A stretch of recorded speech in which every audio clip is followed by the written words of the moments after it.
I love watching Ben Shapiro's reactions to people on TikTok talking about Israel. It's just amazing.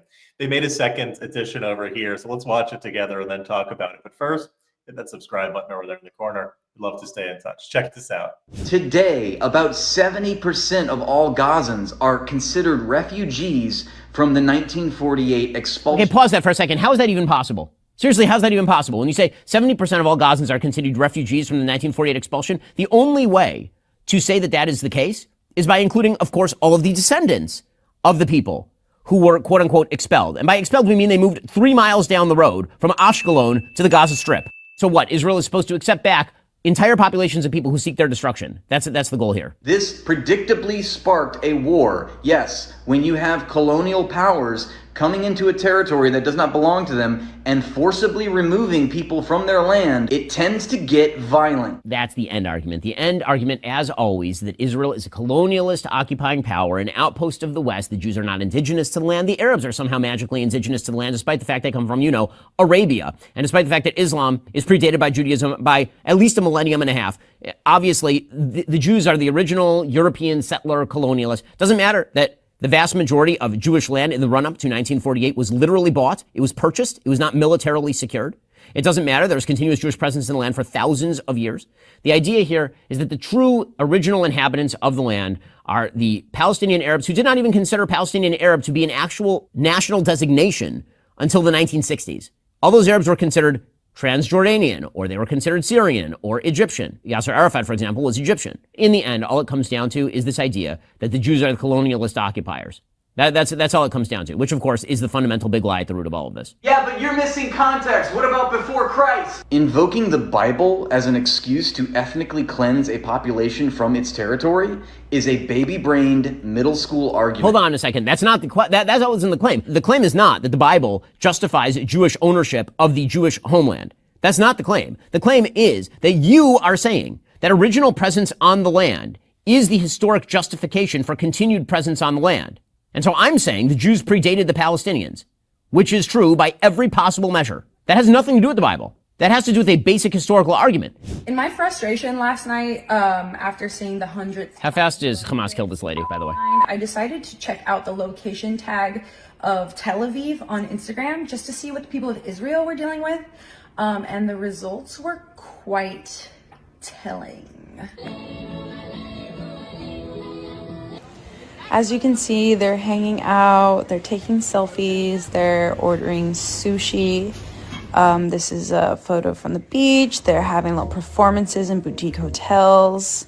I was genuinely shocked by what I saw, and you can go look too. Go look at Tel Aviv. Oh, you mean because Israel is a sovereign state that tries to protect its own citizens while Hamas hides its civilians above rockets? Would that be it? Really shocking to see it in comparison with what is coming out on the ground from Gaza. I have a question. Why is that remotely relevant? Why is that remotely relevant? That is like saying that I'm just shocked that on the same day that 1,500 Jews were being slaughtered in Kfar Aza, in the area of the Gaza envelope, if you look at the Instagrams of people who are up in the Galilee, which is not all that far away, many of those Instagrams were people at the beach. And well, yes, different things happen in different places at the same time. I know that that's quite shocking to you. The actual juxtaposition that this person who, with her tattoos and nose ring, would be murdered by Hamas immediately were she to set foot in Gaza. The actual juxtaposition that you will never draw, of course, is dead Jewish babies in Kfar Aza and Hamas putting civilians above its rockets in Gaza. That's the juxtaposition she'll never do. I will say it to the day I die. I am so serious. This is not ceasefire where? In Palestine. If we call for a ceasefire, What? How are we going to defeat Hamas? That is a separate question. Hamas bombed their own hospital. That's not the truth. The United States is beyond complicit. It is enabling Israel's genocide of Gazans and Palestinians. Are you proud to be an American? No. So are you leaving the United States? No.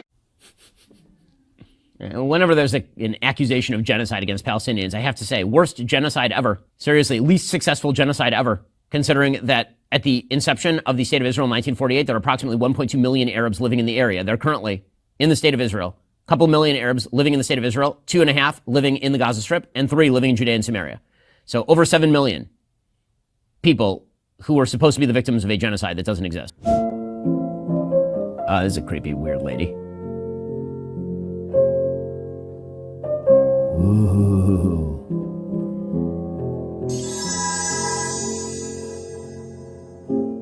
Wait, no. You mean that it was called Palestine by the Romans in 136 CE in order to mock the Jews? And that doesn't mean that there was ever a Palestinian state there because you are ignorant and stupid, young lady?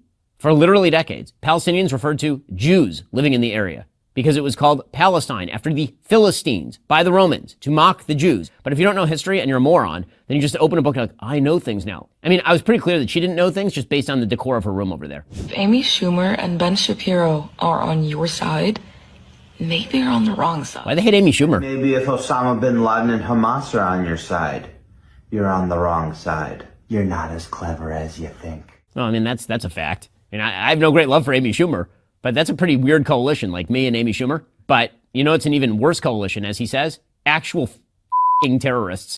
I always love Ben's reactions.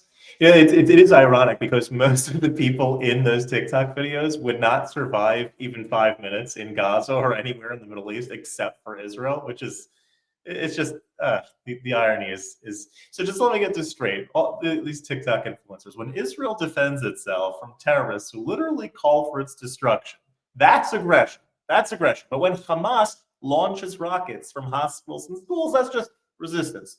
Are you hearing yourself? Are you hearing yourself over here? There's not really much more to add from what Ben have reacted, but if you actually care about human rights, then you should start by supporting the only democracy in the entire region over there that actually supports them, and that's Israel.